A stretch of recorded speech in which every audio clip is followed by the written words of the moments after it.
Peuple de Dieu, Shalom. Comme convenu, aujourd'hui, nous partagerons avec vous concernant les piliers qui regorgent l'amour de Dieu. Alors, avant d'aller plus loin, j'aimerais nous demander de consacrer et d'abandonner ce moment entre les mains de Dieu. Prions au nom de Jésus-Christ de Nazareth. Seigneur, nous te disons merci. Merci toi qui as permis à ce que nous puissions commencer avec cette série d'enseignements qui se focalisera sur ton amour. Merci, parce que l'amour n'est pas une chose, mais l'amour, c'est toi. J'abandonne ces moments entre tes saintes mains, demandant Éternel que tu puisses illuminer les yeux de nos cœurs, afin que par ta grâce et par ta puissance, que nous tous, nous puissions comprendre la hauteur, la profondeur, la largeur et la grandeur de ton amour. C'est au nom de Jésus que nous avons ainsi prié, nous disons Amen.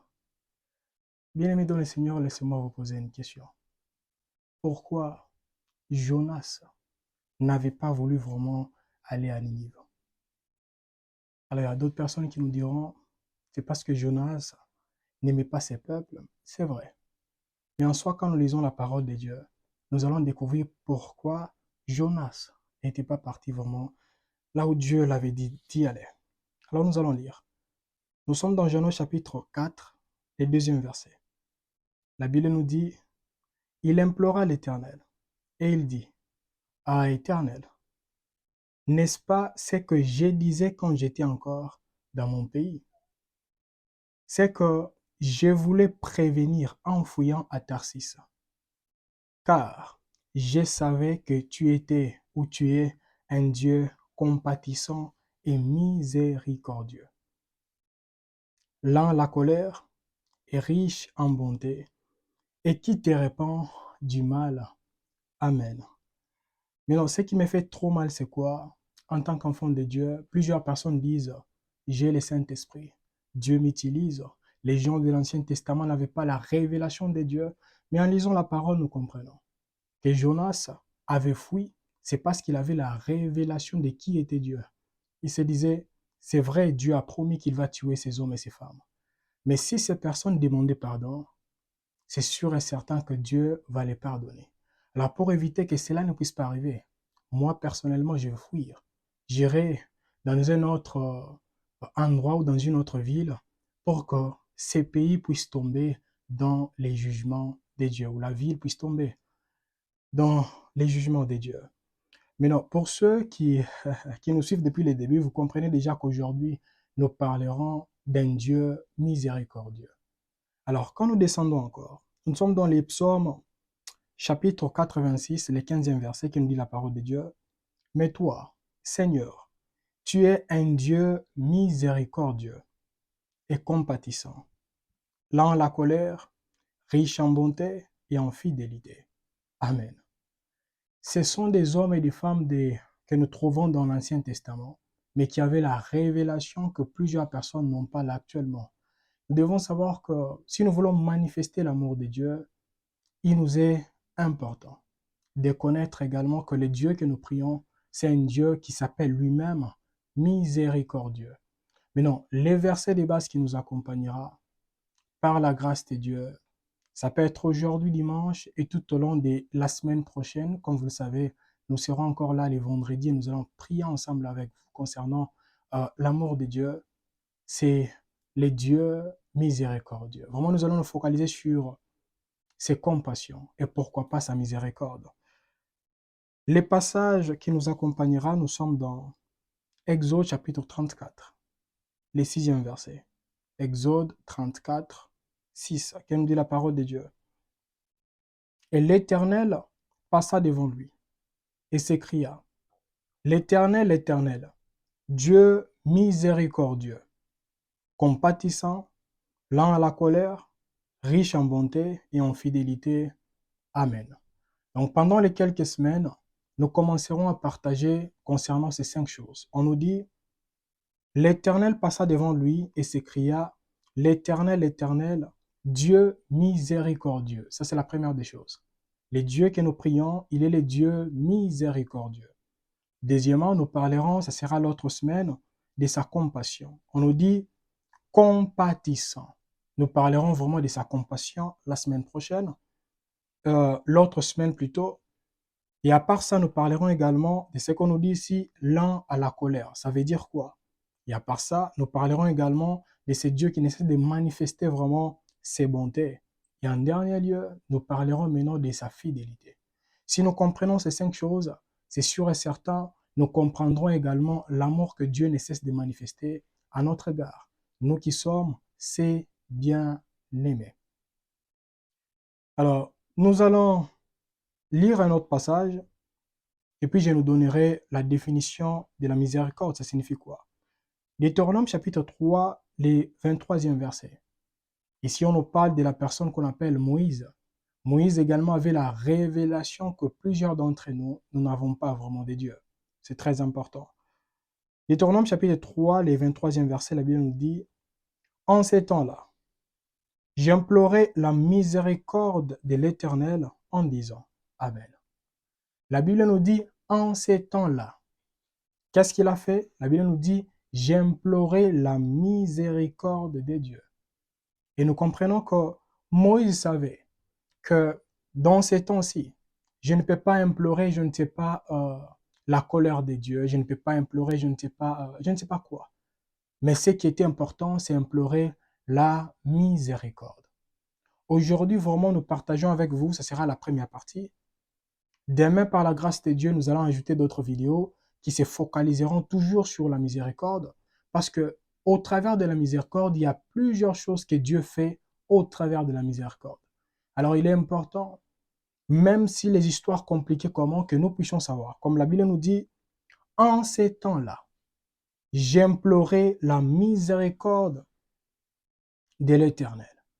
Nous également, quand tout va mal, on peut se dire, ici je peux demander la grâce de Dieu, ici je peux demander la miséricorde, ici je dois demander la compassion, ici c'est la bonté, ici c'est la fidélité. Donc nous savons comment invoquer ces choses.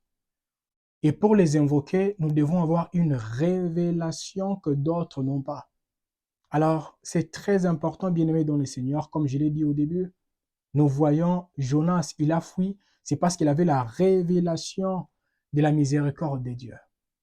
Et nous également, on peut être là, nous prions pour quelqu'un, nous voyons combien de fois la personne est plongée dans les péchés. Nous devons voir la révélation de la miséricorde de Dieu. Et si nous avons cette révélation, nous saurons maintenant comment intercéder et prier pour cette femme et pour cet homme. C'est très important. Alors, c'est quoi la miséricorde? Les dictionnaires nous disent, miséricorde signifie sentiment par lequel la misère d'autrui touche notre cœur. Sentiments par lesquels la misère d'autrui touche notre cœur.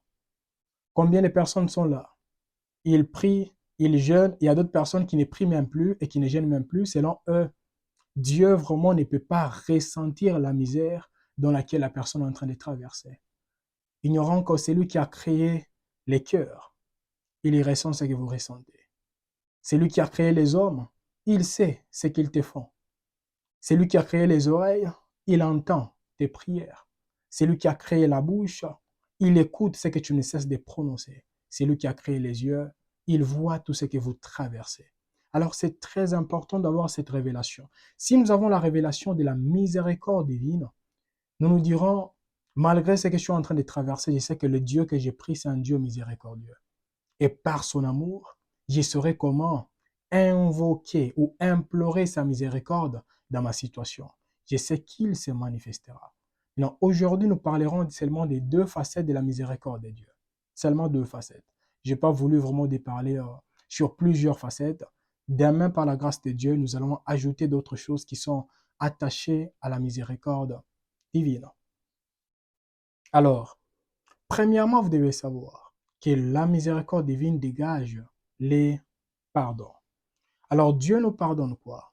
Il pardonne nos péchés, il pardonne également nos iniquités. Nous allons lire et vous allez comprendre que plusieurs personnes, quand vous lisez même les psaumes, vous vous rendrez compte que ces hommes et ces femmes avaient une révélation concernant l'amour et la personne de Dieu que moi et vous peut-être nous n'avons pas, comme je l'ai dit au début. Psaume chapitre 145. Prenons seulement le 17e verset. La parole nous dit, l'Éternel est juste dans toutes ses voies et miséricordieux dans toutes ses œuvres. Amen. L'Éternel est juste dans toutes ses voies et miséricordieux dans toutes ses œuvres.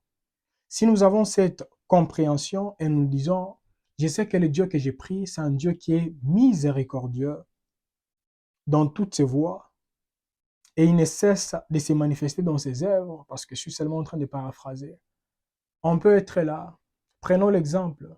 Dieu permet que vous puissiez vous séparer avec quelqu'un. Vous ne serez pas là, Seigneur. Seigneur, pourquoi seulement moi? Pourquoi tu as retiré cette personne? Cependant, j'ai passé 5 ans, 7 ans, 10 ans à côté de cette personne. Maintenant, aujourd'hui, qu'est-ce qui se passe? Qu'est-ce que les hommes diront à gauche et à droite? Rappelle-nous que la Bible nous dit, l'Éternel est juste dans toutes ses voies. Si c'est Dieu qui a retiré telle personne à tes côtés, vous devez savoir que c'est Dieu-là. Il est juste dans toutes ses voies. Et la Bible nous dit, est miséricordieux dans toutes ses œuvres. Et quand il agit, ce qui est derrière son action, c'est quoi? C'est la miséricorde. Donc, s'il a retiré quelqu'un dans votre vie, vous devez savoir que derrière cette action, il y a également la miséricorde. C'est peut-être Dieu a regardé dans 5 ans, 10 ans, 20 ans, la personne, Dieu s'est dit, non, non, non, cette personne qui est à côté de ma fille ou de mon fils fera souffrir vraiment cette personne. Alors, moi, ce que je dois faire, c'est quoi? Je sais que ça lui fera mal aujourd'hui, mais je dois tout faire, enfin, d'éloigner cette personne loin de ma fille ou de mon fils. La personne priera ou pleurera toute la nuit, Seigneur, pourquoi moi, pourquoi les autres avancent? Dieu te dira la même chose. Je suis juste dans toutes mes voies et je suis miséricordieux dans toutes mes œuvres. Si c'est Dieu qui est derrière, faites également confiance à ce Dieu-là. Il agira et il sait pourquoi il a fait cela. Parce que il n'y a pas la gloire de la deuxième maison sans la gloire de la première maison. S'il a fait que la première maison, la gloire de la première maison puisse disparaître, vous devez savoir que la gloire de la deuxième maison sera plus grande que celle de la première maison. Alors, comme je vous avais dit au début, la miséricorde dégage les pardons de nos péchés et nos iniquités. Nous allons lire dans Nombre chapitre 14, du 19e verset au 20e verset. La Bible nous dit, pardonne l'iniquité de ces peuples selon la grandeur de ta miséricorde. Waouh! Vous comprenez? Même quand nous intercédons pour quelqu'un, prenons l'exemple, nous avons un fils ou une fille qui ne veut pas vraiment marcher selon la voie de Dieu. On ne peut pas être là, Seigneur, juge ma fille, Seigneur, frappe-la. La Bible nous dit, pardonne l'iniquité de ces peuples selon la grandeur de ta miséricorde. Et comme tu as pardonné à ces peuples depuis l'Égypte jusqu'ici, donc Dieu n'a pas commencé à pardonner aujourd'hui. Et on nous dit encore, et l'Éternel dit, je pardonne comme tu l'as demandé. Pourquoi Dieu a dit, je pardonne comme tu l'as demandé? Parce que Dieu savait que la personne de Moïse avait la meilleure clé. La clé, c'est quoi? Moïse avait la révélation de la miséricorde de Dieu. Et nous également, en tant qu'enfants de Dieu, si nous avons la révélation de la miséricorde de Dieu, on peut se dire, Seigneur, je ne sais pas qu'est-ce que mon mari ne cesse de faire. Je lui ai tout dit pour qu'il abandonne ça, mais il ne veut pas abandonner. Mais pardonne ton fils, pardonne mon mari, pardonne ma femme par la grandeur de ta miséricorde. Pardonne. Parce que si Dieu s'est décidé de juger un peuple, vous devez savoir que la situation de ces derniers vraiment sera catastrophique. Et nous également, en tant qu'enfants de Dieu, si nous intercédons pour d'autres personnes, c'est la miséricorde qui doit être la fondation ou les fondements. C'est très important. Et après avoir demandé pardon, parce qu'ici on nous dit, pardonne l'iniquité de ces peuples. Bon, quand vous lisez rapidement, vous direz que peut-être Moïse répétait des choses, mais en lisant, vous allez vous rendre compte que Moïse avait la connaissance ou la différence qui était entre péché et iniquité. Le péché, c'est quoi? C'est offenser, c'est désobéir, c'est rater son objectif, comme on a toujours dit. Et l'iniquité, c'est quoi? C'est répéter les mêmes bêtises presque tous les jours. Donc, que ces péchés soient maintenant attachés à vous. Ça devient maintenant l'iniquité. Maintenant, ici, il nous dit, pardonne l'iniquité de ces peuples. L'iniquité, c'était quoi? Les murmures. L'iniquité, c'était quoi? La désobéissance. Donc, Moïse avait cette révélation, il s'est dit, non, non, je ne peux pas dire pardonne les péchés parce que Dieu sait très bien que ce n'est plus les péchés. Ça a déjà quitté l'étape du péché, mais non, là, c'est l'iniquité. Pardonne l'iniquité de ces peuples, selon la grandeur de ta miséricorde. Parce qu'il savait que les hommes peuvent pardonner aujourd'hui, mais demain, tu dis, non, non, je ne peux pas pardonner. Mais Dieu est grand en miséricorde. Selon la grandeur de ta miséricorde, s'il te plaît, pardonne ces peuples. Et la Bible nous dit, et l'Éternel dit, je pardonne comme tu me l'as demandé. C'est très important. Maintenant, peut-être quelqu'un est en train de me suivre là actuellement et la personne s'est dit, moi personnellement, malgré je fais ceci et cela, mais j'ai une culpabilité qui ne cesse de m'accompagner. Je ne sais pas si Dieu peut me pardonner. La Bible est tellement claire. Si nous confessons nos péchés, il est juste et fidèle pour nous pardonner. Et si nos péchés étaient rouges comme la cramoisie, il effacera cela. Ça deviendra blanc comme la neige. Et nous également, en tant qu'enfants de Dieu, quand nous demandons pardon, devons avoir cette révélation, nous disons, nous prions un Dieu qui est capable de pardonner. Et je sais que c'est le Dieu que je suis en train de prier et c'est ce Dieu qui me pardonnera. Et quand nous demandons pardon, nous devons appliquer ce que Joël chapitre 2, le verset 13 nous dit.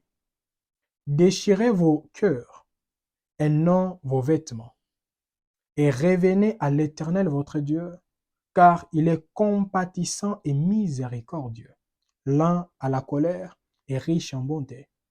Et il se répand des mots qu'il envoie. Amen. Qui était Joël, un prophète. Donc, Joël avait également la révélation des facettes qui accompagnaient l'amour de Dieu. Parce qu'il nous dit, déchirez vos cœurs et non vos vêtements, et revenez à l'Éternel votre Dieu, car il est compatissant et miséricordieux, lent à la colère et riche en bonté. Il se répand des mots qu'il envoie. Amen. Nous comprenons ici que le prophète Joël avait cette révélation et nous, en tant qu'enfants de Dieu, nous devons également avoir cette révélation en nous disant, le Dieu que j'ai pris, c'est un Dieu qui est compatissant, miséricordieux, lent à la colère et riche en bonté et qui se répand de ses mots.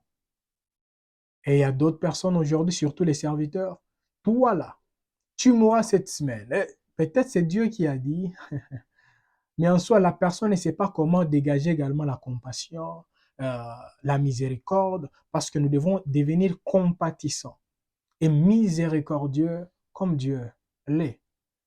Maintenant, en tant qu'enfant de Dieu, vous devez savoir que quand nous ouvrons nos cœurs, nous demandons pardon. Le Dieu que nous prions, ce n'est pas un Dieu quand tu demandes pardon, comme toi, tu te rappelles, hein?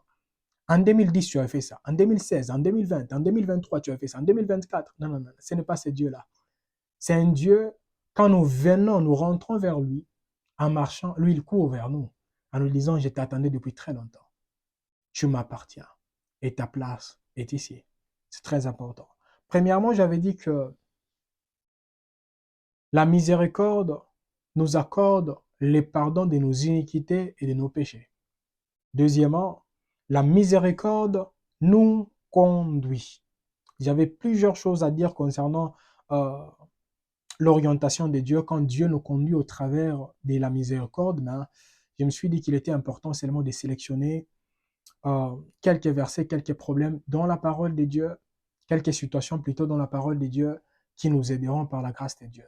Et pour ceux qui voudront avoir plusieurs choses, plusieurs précisions par rapport à ça, comme je vous ai dit, c'est que nous enseignons là actuellement, ce sont des choses qui sont tirées de mon livre qui sera disponible le mois prochain, le mois de juin. Bien-aimé, mal-aimé. Il est très important que nous puissions découvrir l'amour que Dieu a manifesté à notre égard pour que nous puissions nous-mêmes nous aimer et aimer également les hommes et les femmes qui sont à nos côtés. Pourquoi pas aimer les dieux qui nous a donné son Fils unique. Ça, c'est très important. Alors, la miséricorde nous conduit. Alors, en tant qu'enfants de Dieu, nous devons comprendre que Quand Dieu a pitié de nous, quand Dieu veut changer notre situation, qu'est-ce qu'il fait? Il nous conduit, mais au travers de sa miséricorde. Ce n'est pas au travers de nous-mêmes.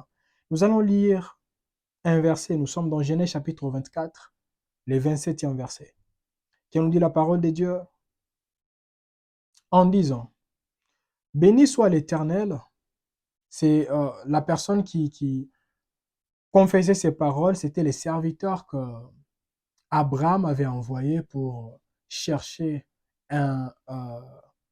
je dirais quoi, chercher une fille pour son fils. Genèse chapitre 24, le 27e verset, en disant, béni soit l'Éternel et Dieu de mon Seigneur Abraham, qui n'a pas renoncé à sa miséricorde et à sa fidélité envers mon Seigneur. Moi-même, l'Éternel m'a conduit à la maison des frères de mon Seigneur. Amen. Vous comprenez? La personne a eu une conversation avant de quitter son maître qui était Abraham. Mais Abraham lui a dit, l'Éternel lui-même enverra son ange devant toi et il t'orientera vers la bonne personne. Mais en allant, la Bible nous dit, quand cette personne est tombée sur la bonne personne, la personne a dit, béni soit l'Éternel et Dieu de mon Seigneur Abraham, qui n'a pas renoncé à sa miséricorde. Vous comprenez? Donc, malgré il y avait la bonne volonté, malgré la personne s'est déplacée, malgré il y avait les sommes d'argent qui accompagnaient cette personne, toutes ces choses, c'est bon. Mais la miséricorde également a assisté cette personne. Elle a reconnu. Maintenant, ici, nous voyons, c'est les serviteurs d'Abraham qui avaient la révélation de la miséricorde. Quand vous lisez dans la parole de Dieu, la première personne qui a demandé la miséricorde, c'était Lot plutôt. Et quand vous voyez Lot, quand il a été vraiment sauvé des Sodome et Gomorre, Lot a demandé aux anges, si j'ai trouvé grâce à vos yeux, aidez-moi vraiment de ne pas consumer cette ville afin que je puisse m'y réfugier. Et la Bible nous dit, Dieu avait exaucé cela au travers des anges. Donc, si nous prenons ici, nous voyons les serviteurs d'Abraham, nous voyons deuxièmement Lot. Ces deux personnes ont confessé, ils ont parlé concernant la miséricorde et nous comprenons qu'Abraham avait la révélation de la miséricorde de Dieu. Maintenant, ici, la Bible nous dit, c'est au travers de la miséricorde que ces serviteurs étaient envoyés et il est entré en contact avec la personne qu'elle cherchait. Et c'était au bon moment, au bon endroit et à la bonne famille. Et j'ai pris que par la grâce de Dieu, que tous les efforts que vous ne cessez vraiment de manifester dans vos business, dans votre mariage, dans vos planifications, dans tout ce que vous êtes en train de faire là actuellement, j'ai pris que par-dessus tout, que la miséricorde de Dieu puisse vous distinguer au nom de Jésus-Christ de Nazareth. Que la miséricorde de Dieu, que Dieu manifeste son empreinte dans votre vie au travers de sa miséricorde au nom de Jésus-Christ de Nazareth. Et quand nous descendons, la deuxième histoire, nous voyons la miséricorde de Dieu a conduit la personne qu'on appelle David vers les champs de bataille. Bien-aimés dans le Seigneur de foi, la miséricorde nous exposera à d'autres choses que nous ne pouvions jamais voir si nous étions à la maison. Et il est très important, comme la parole nous dit, c'est poussé par l'Esprit que les hommes ont parlé de la part de Dieu, ils ont prophétisé de la part de Dieu. Et quand nous lisons la parole, la Bible nous dit encore que c'était poussé par l'Esprit que Jésus-Christ était parti à la montagne ou au désert plutôt pour jeûner pendant 40 jours et 40 nuits. Et c'était également poussé par l'Esprit que Moïse avait passé un long moment dans la présence de Dieu pendant 40 jours et 40 nuits. Et nous comprenons que quand c'est le Saint-Esprit qui nous dirige et qui nous oriente, nous ferons ce que Dieu veut que nous puissions faire et nous serons où Dieu veut que nous puissions être. Des fois, il n'y aura pas de voix audible, il n'y aura pas ceci et cela, mais la main de Dieu sera sur nous. Et dans l'histoire de David, nous voyons David s'est retrouvé sur les champs de bataille quand David a tué Goliath et nous voyons la connexion entre David et Jonathan a vu les jours. Et nous comprenons, bien aimés dans le Seigneur, comme je l'ai toujours dit, il y a d'autres relations nous ne les aurons jamais et au grand jamais si nous n'arrivons pas à vaincre d'autres choses. Parce qu'il fallait normalement que David puisse anéantir Goliath pour que l'âme de Jonathan soit attachée à celle de David. Alors ici, nous comprenons que Dieu nous conduit également vers la victoire. Et c'est après la victoire que Dieu nous connectera avec les bonnes personnes. Deuxièmement, pour ceux qui écrivent, nous comprenons que Dieu nous conduit, c'est après la perte de quelque chose. La perte de quelque chose. Parce que, premièrement, c'était la victoire, mais la victoire était derrière les services. La personne s'est dit, je dois obéir à ce que mon père m'a dit. Donc, quand nous lisons ici, nous voyons la perte de quelque chose. Quand je parle de la perte, vous comprenez, c'est l'histoire de Saoul. La Bible nous dit dans 1 Samuel chapitre 9, le troisième verset, pour ceux qui écrivent, 1 Samuel chapitre 9, le troisième verset, la Bible nous dit, les ânesses de Kis, père de Saoul, s'égarèrent et Kis dit à Saoul, son fils, prends avec toi l'un des serviteurs, lève-toi, va et cherche les ânesses. Amen. Donc là, nous voyons qu'il y avait perte de quelque chose, perte des ânesses. Et quand la personne allait chercher ce qu'elle a perdu, c'est quand la personne a croisé maintenant Samuel et sa vie a totalement changé. Alors il y a d'autres personnes, vous êtes là, d'autres personnes comme moi personnellement, j'ai connu Dieu et c'est après vraiment, après avoir perdu la paix, après avoir perdu la joie, après avoir perdu la tranquillité. Pour ceux qui me suivent depuis très longtemps, vous savez que j'ai toujours témoigné que deux fois, je ne dormais pas. Des fois, j'ai traversé vraiment des nuits un peu compliquées. Tout ça, c'est quoi? C'est en cherchant la solution que je me suis croisé avec les créateurs des cieux et de la terre. Et par la grâce de Dieu, il m'a transformé. Et je suis devenu la personne que je suis aujourd'hui par la grâce de Dieu. Et il y a d'autres personnes qui sont là, malgré vous. Je ne sais pas si vous avez perdu quoi, mais que ce que vous avez perdu ne puisse pas vraiment vous pousser à abandonner Dieu. Mais continuez vraiment à faire ce que Dieu veut que vous puissiez faire. C'est en accomplissant cela que vous rencontrerez votre solution au nom de Jésus-Christ de Nazareth. Troisièmement, parce que dans la deuxième des choses, j'avais dit, c'est après la perte de quelque chose. Ça peut être la perte de l'argent, la perte, je ne sais pas, d'une opportunité. C'est comme une personne, j'ai partagé avec la personne, je pense que c'était avant-hier, au téléphone, et la personne partageait avec moi les idées qu'elle avait, ce qu'elle pouvait faire. Et je lui ai dit, ces idées sont nées dans ta tête depuis quand? La personne m'a dit, il y a quelques mois. Je lui ai dit, vous voyez, ça c'est l'avantage maintenant d'être chômeur. Et la personne était étonnée, elle dit, comment ça? Je dis, si vous étiez au travail, si vous aviez un boulot, c'est sûr et certain que vous n'alliez pas vraiment développer cette créativité. Vous aviez pensé à ça, c'est quand vous aviez perdu ce que vous étiez en train de chercher. Ça c'est très important. C'est que vous aviez plutôt, c'est que vous vouliez avoir. Alors, troisièmement, c'est après la mort. La mort d'un être cher. Il y a d'autres personnes, comme nous voyons dans Ésaïe chapitre 6, les premiers versets, la Bible nous dit, c'était après la mort d'un roi qu'Ésaïe a vu la gloire de l'Éternel. Combien de personnes ne voient pas encore les choses changer dans leur vie? C'est parce qu'ils sont tellement connectés à leurs parents biologiques. D'autres personnes sont tellement connectées à leurs parents spirituels. D'autres personnes sont connectées, je ne sais pas à qui. Mais non, tellement ces hommes et ces femmes sont là, la personne n'a pas les temps de faire des recherches personnelles parce que la personne se dit, d'après tout, telle est là, telle est là, telle est là. Maintenant, quand cette personne ne sera plus là, physiquement par là, et la personne commencera maintenant à faire des recherches personnelles, et là, c'est Dieu qui sera derrière, par sa miséricorde, afin d'orienter cette personne vers la bonne chose ou vers la bonne destination par la grâce de Dieu.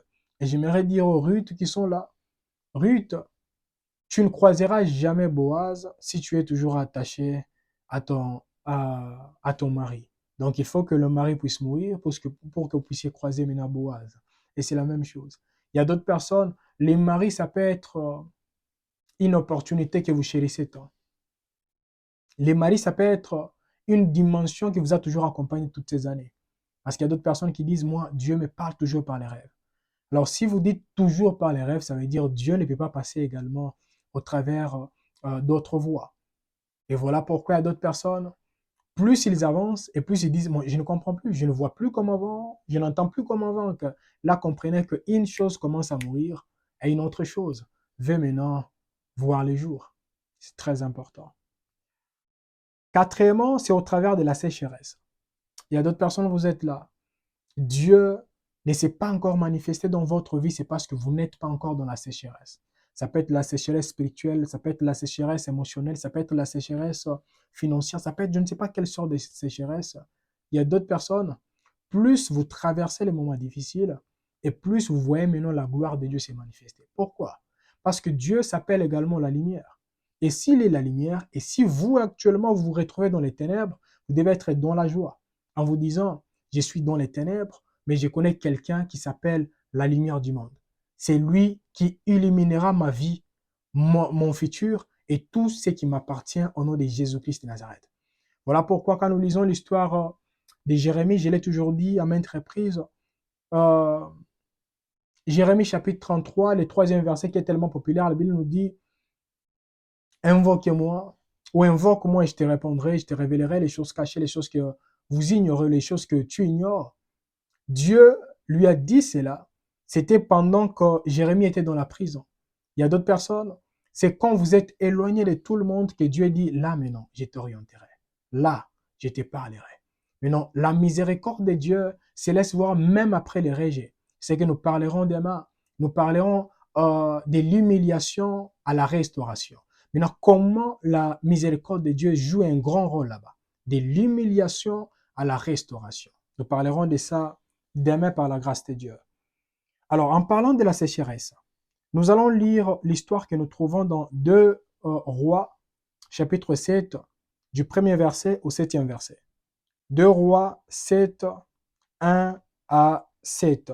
Nous allons lire et nous allons comprendre ce que nous dit la parole de Dieu concernant toutes ces choses. 2 Rois 7, 1 à 7. Je vais lire au nom de Jésus. La Bible nous dit, Élisée dit, écoutez la parole de l'Éternel. Ainsi parle l'Éternel. Demain, à 7 heures, on aura une mesure de fleurs de farine pour un cycle et 2 mesures d'orge pour un cycle à la porte de Samarie, avec précision. L'officier sur la main duquel s'appuyait le roi répondit à l'homme de Dieu. Quand l'Éternel ferait des fenêtres au ciel, pareille chose arrivera-t-elle? Et Élisée dit, tu les verras de tes yeux, mais tu n'en mangeras point. Amen. Maintenant là, comprenons déjà que c'est Élisée qui prophétisait à l'intérieur vraiment de Samarie. Et là, maintenant, nous allons lire l'histoire de ceux qui n'étaient pas à l'intérieur de Samarie, qui étaient à l'extérieur de Samarie. La Bible nous dit, il y avait à l'entrée de la porte 4 lépreux qui se dirent l'un à l'autre, quoi, resterons-nous ici jusqu'à ce que nous mourions? Si nous songeons à entrer dans la ville, la famine est dans la ville, et nous y mourrons. Et si nous restons ici, nous mourrons également. Allons nous jeter dans les camps des Syriens. S'ils nous laissent vivre, nous vivrons. Et s'ils nous font mourir, nous mourrons. Ils partirent donc au crépuscule pour se rendre au camp des Syriens. Et lorsqu'ils furent arrivés à l'entrée du camp des Syriens, voici, il n'y avait personne. Le 6e verset nous dit, le Seigneur avait fait entendre dans le camp des Syriens un bruit de chars et un bruit de chevreaux, les bruits d'une grande armée, et ils s'étaient dit l'un à l'autre, voici, le roi d'Israël a pris à sa solde contre nous les rois des Étiens et les rois des Égyptiens pour venir nous attaquer.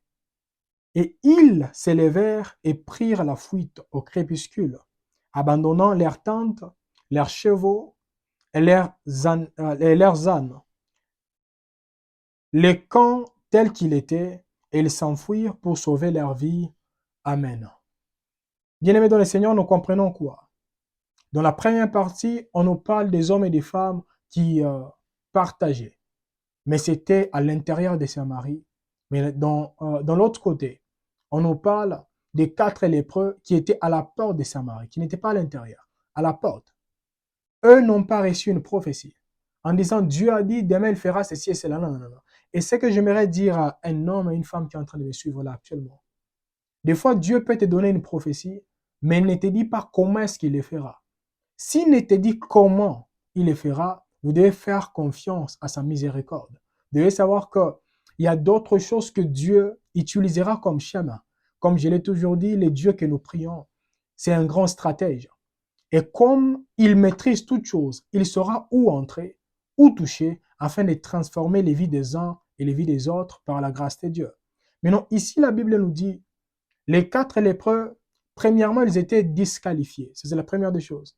Deuxièmement, ils ne savaient pas qu'il y avait une prophétie qui avait été prononcée dans la ville des Samarie. Et troisièmement, quelque chose qui m'a tellement plu, c'est quoi?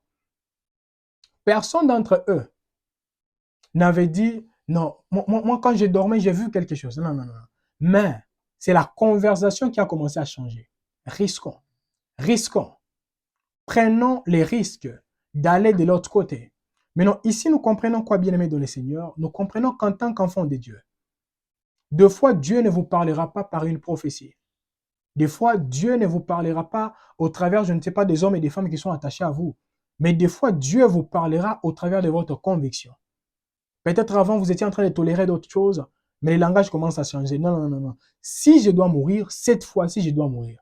S'il faut risquer, je dois le faire. Et j'aimerais dire à un homme, à une femme qui est là, peut-être vous êtes également comme un lépreux. Vous êtes rejeté par la famille, rejeté par la communauté, rejeté par les hommes et les femmes en qui vous aviez confiance. Mais j'aimerais dire aux hommes et aux femmes, on vous a privé de vous donner tout, mais on vous a laissé les pieds. S'il vous plaît, marchez.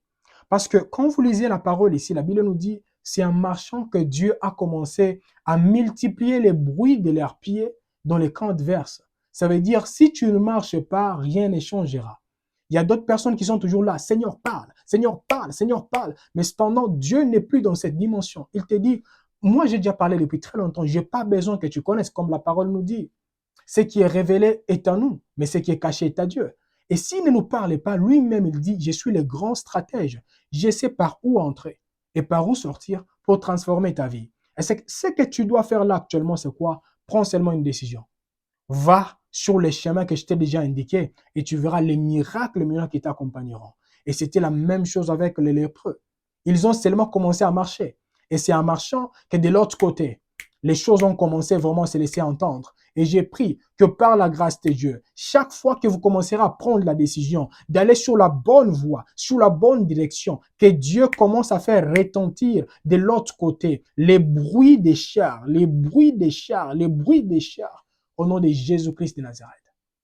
Et que les hommes et les femmes qui vous négligez, quand ils vous verront, qu'ils puissent dire non, je fuis, car la peur m'avait envahi. Car Dieu lui-même, il avait dit, avant que les enfants d'Israël ne puissent entrer dans les pays qu'on appelle Canaan, qu'il allait envoyer devant eux la peur, la peur, la peur. Et j'ai pris que par la grâce de Dieu, que les choses commencent à changer. Que ce ne soit plus vous qui commenceront maintenant à trembler devant vos ennemis, mais que ce soit eux. Parce qu'ils entendront, ils verront, ils palperont la main du Dieu créateur qui marche avec vous.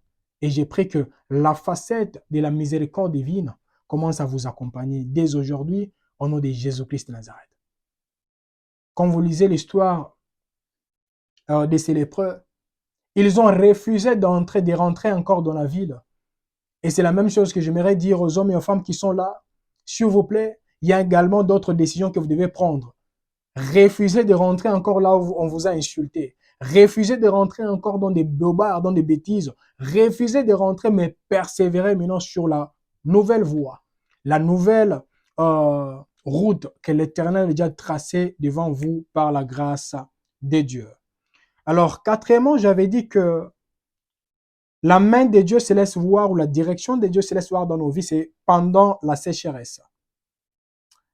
Et cinquièmement, vous devez savoir que la main de Dieu ou la direction de Dieu, la miséricorde de Dieu se laisse voir dans nos vies, c'est pendant la méditation. Pendant la méditation. Nous allons lire un passage.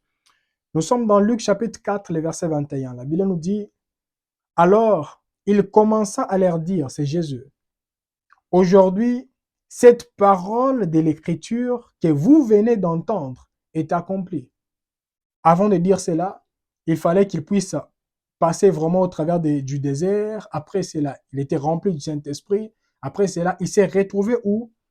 Dans les temples. C'est dans les temples que Jésus a prononcé cette parole en disant, « Aujourd'hui, cette parole de l'Écriture que vous venez d'entendre est accomplie. » Je suis sûr et certain, pendant que vous serez en train de méditer, Dieu dira également à un homme, à une femme qui est là, « Aujourd'hui, cette parole de l'Écriture vient de s'accomplir dans ta vie. » Et j'ai pris qu'il y ait des hommes et des femmes, même en dormant, que Dieu commence à vous donner même des versets. Et que ces versets commencent à bouleverser votre vie. Parce qu'il y a d'autres personnes qui pensent que je dois connaître toute la Bible pour impacter. Non, non, non, non, non. Il y a d'autres personnes, c'est juste un verset qui a changé la vie de cette femme et la vie de cet homme. Et j'ai pris que par la grâce de Dieu, que Dieu commence à vous orienter vers les bons versets, vers les bons passages, vers les bons chapitres que vous utiliserez contre vos ennemis et contre la situation qui ne cesse de persister devant vous au nom de Jésus-Christ de Nazareth. Et en dernier lieu, avant que nous puissions vraiment prier, vous devez savoir que des fois, Dieu nous dirige. Et avant que nous puissions lire, je me rappelle d'une histoire d'un homme de Dieu qui était venu nous rendre visite dans notre assemblée. Et cet homme de Dieu avait partagé un témoignage qui m'avait beaucoup béni il y a plusieurs années. Mais aujourd'hui, j'aimerais repartager vraiment ce témoignage avec vous. Il avait dit ceci. Il était invité dans une assemblée de sa ville, là où la personne s'est retrouvée pendant ces temps-là. Et quand il était dans cette assemblée, il y a quelqu'un qui était venu. Avant que je ne vous parle de cette personne, je vous dis maintenant qu'est-ce qui s'était passé. Cet homme de Dieu a dit, il y a un monsieur qui était dans l'assemblée.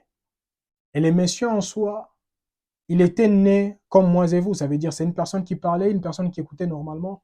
Mais un jour, pendant que tout allait mal, la personne s'est dit, je dois chercher le travail. Parce qu'il fut un chauffeur. Maintenant, quelqu'un lui a soufflé. Il a dit, non, moi je connais un papa, il est dans tel quartier. Il lui a donné même l'adresse de ces messieurs en question en disant, c'est un monsieur qui embauche plusieurs personnes parce qu'il a plusieurs bus et plusieurs voitures. Vous pouvez aller là-bas, vous allez seulement lui demander et la personne vous donnera vraiment un poste. Alors, la personne s'est dit, au lieu d'aller là-bas vers 7 heures, 8 heures, moi, je dois me réveiller vers 4 heures et arriver chez lui au plus tard 5 heures. Et la personne s'est réveillée très tôt le matin, vu que ce n'était pas vraiment dans les mêmes communes. La personne s'est réveillée très tôt le matin et la personne est partie. Elle est arrivée devant la porte de ces messieurs, c'était très tôt le matin, entre 4 heures et 5 heures.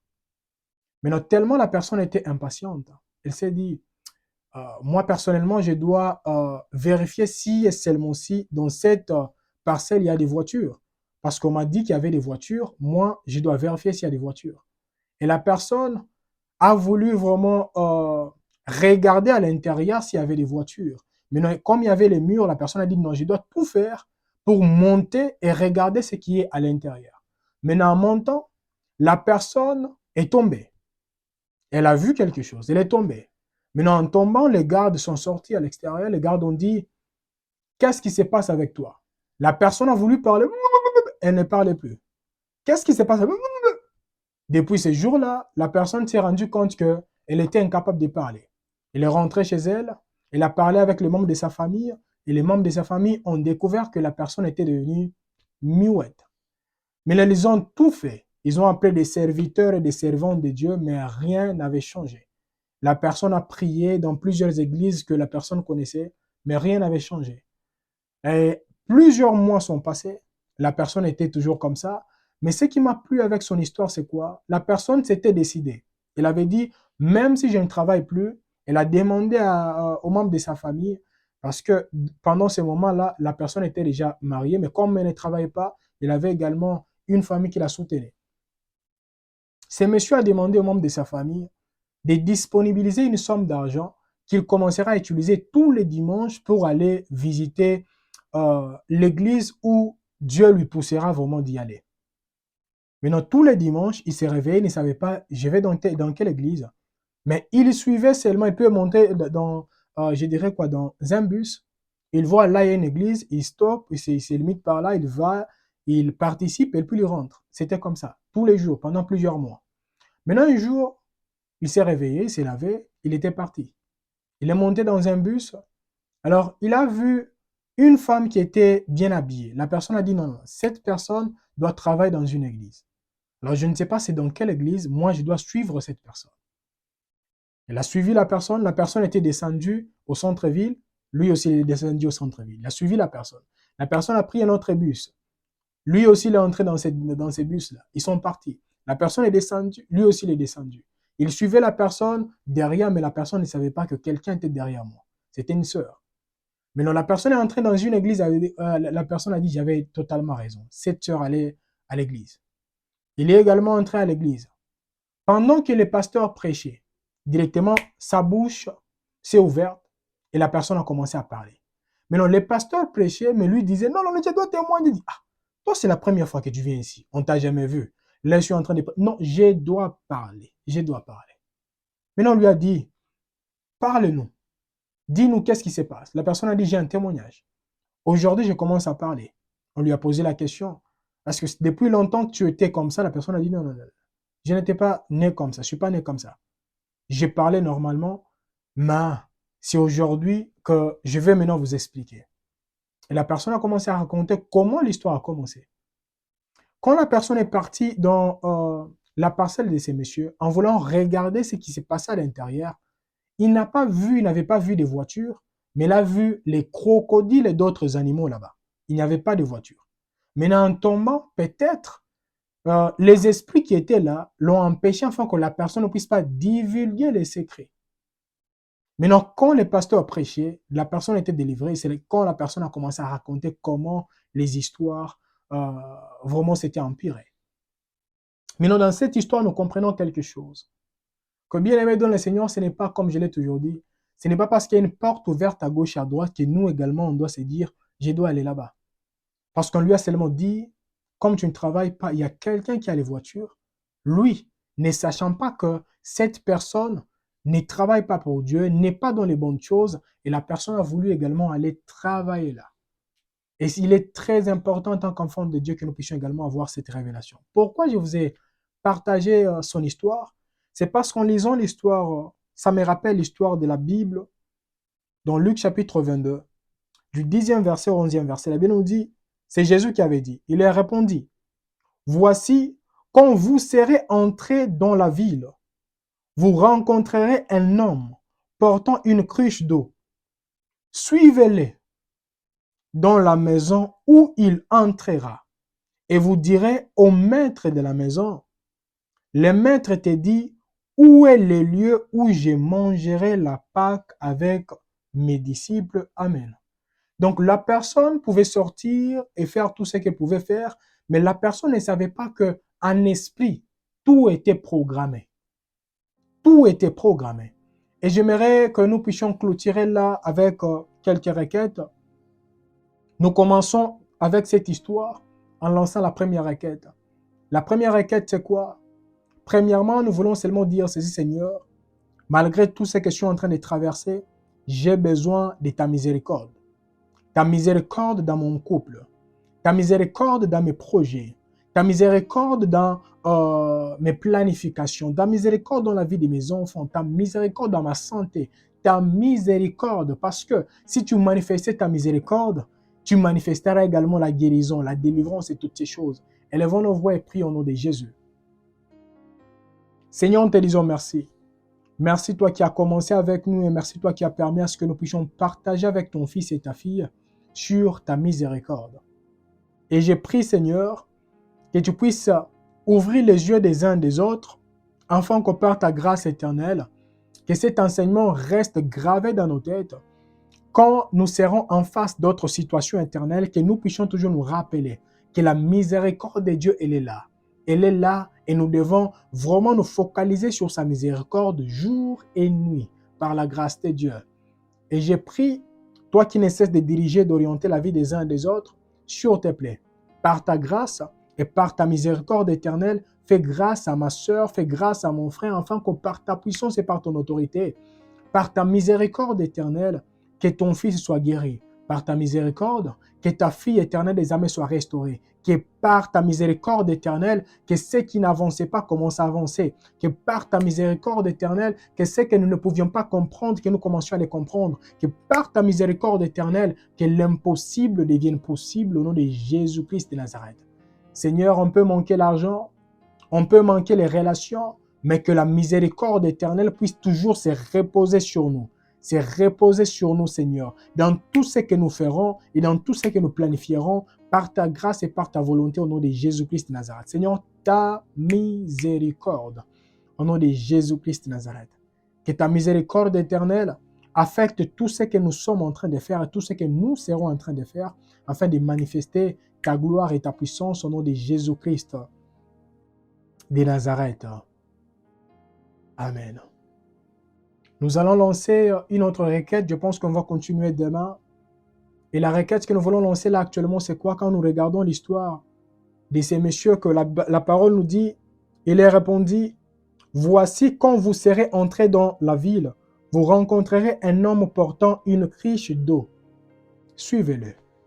Donc cet homme, quand il a quitté la maison, peut-être la personne ne savait pas que ces jours-là, le Saint-Esprit allait localiser cette personne pour que la personne devienne le guide ou la personne que Dieu va utiliser pour orienter d'autres personnes vers la destination. Est-ce que quelqu'un peut prier en disant, Seigneur, fais-moi grâce, afin que quand je commencerai même à m'habiller, que je puisse m'habiller selon les couleurs que toi tu as données à ton fils et à ta fille, qui manifesteront que c'est moi. C'est moi que toi tu avais dit que je dois faire ça, ça et ça. Seigneur, fais-moi grâce, afin que je commence à parler comme toi tu as voulu que je puisse parler, pour quelqu'un qui avait rêvé depuis très longtemps, que cette personne puisse dire, non, non, non, non, cette parole, c'est comme si j'avais rêvé ça depuis très longtemps, je pense que c'est toi. Seigneur, fais-moi grâce, afin que tout ce que je ferai, que ce soit vraiment des signes prophétiques qui révéleront aux uns aux autres que tu es avec moi, que tu ne m'as jamais abandonné seul. Élevons nos voix et prions au nom de Jésus.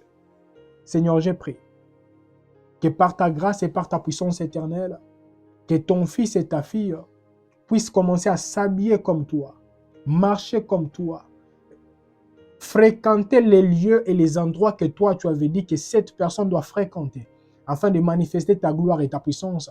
Et je prie que par ta grâce et par ta puissance éternelle, que nous ne soyons pas éternels au mauvais endroit, avec les mauvaises personnes, faisant la mauvaise chose. Mais fais-nous grâce éternelle afin que nous soyons sensibles à ton esprit. Sensibles à ton esprit. Même concernant notre accoutrement, même concernant nos comportements, même concernant tout ce que toi tu permettras ce que nous puissions faire, Seigneur, que tout ce que nous ferons, éternel, puisse glorifier ta seigneurie et ta puissance au nom de Jésus-Christ de Nazareth. Au nom puissant de Seigneur Jésus-Christ de Nazareth. Seigneur, merci. Merci toi qui as commencé avec nous et merci toi qui permets à ce que nous puissions clôturer là actuellement. J'ai béni la vie de ton fils et la vie de ta fille et je te prie, par ta miséricorde éternelle, accomplis ce que humainement parlant nous étions incapables d'accomplir. Par ta miséricorde éternelle, pardonne les péchés de tes fils et les péchés de tes filles. Par ta miséricorde, et oriente-nous vers les bonnes personnes, Seigneur, afin que nous soyons comptés parmi les hommes et les femmes qui se diront, moi personnellement, je ne peux pas dire que c'était par mes efforts, que c'était par mes relations, mais ce n'était ni par mes efforts, ni par mes relations, mais c'était par l'Esprit de Dieu. Seigneur, rends-nous sensibles et rends-nous également flexibles par ta puissance et par ton autorité. C'est au nom de Jésus que nous avons ici prié, nous disons Amen. Bien-aimés dans le Seigneur, pour aujourd'hui, nous voulons nous limiter par là. Et demain, nous serons encore là par la grâce de Dieu. Nous continuerons toujours en parlant concernant les facettes qui accompagnent l'amour de Dieu. Et demain, nous nous focaliserons toujours concernant la miséricorde de Dieu, mais nous entrerons en profondeur concernant sur les thèmes plutôt qu'on appelle de l'humiliation à la restauration. Pour ceux qui traversent actuellement l'humiliation, que vous le vouliez ou pas, vous serez toujours humilié. Mais il est très important que nous puissions savoir c'est quoi le rôle vraiment que joue la miséricorde de l'humiliation à l'élévation ou à la restauration. Si ce message vous a béni, merci de nous laisser vraiment vos commentaires, vos messages. Et s'il y a des questions, vraiment, nous serons là. Que l'Éternel vous bénisse et vous garde. Shalom et à la fois prochaine. Shalom.